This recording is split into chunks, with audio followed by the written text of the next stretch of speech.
वर्तमान सबुठारु बड़ खबर पादरु लिभिनी अलता आरपारी रे नववधू विवाहर मात्र 4 मास परे नववधू संदेहजनक मृत्यु झील को हत्या कर आत्महत्यार रूप दि जाउछि बोली बाप घर लोक वासुदेवपुर थाना रे देले लिखित अभियोग।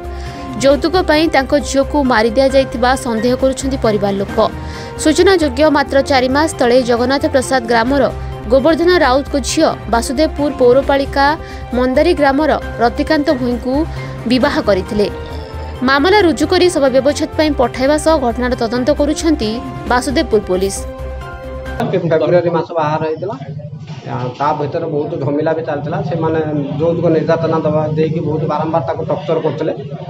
से आम कति बारंबार भी फोन करे कला भितर भी 2 थर रागे की पळै आइथला घर को आमे ताके छाडू नथुलु। एबे होती ता स्वामी जाकी निजे व्यस्त होइकी गुटला हातल पड़ी नहीं आसला नहीं आसला परे 7-8 दिन तलर नहीं आसी एबे देखला को झियो मरिची बोली आम कति खबर दउछि।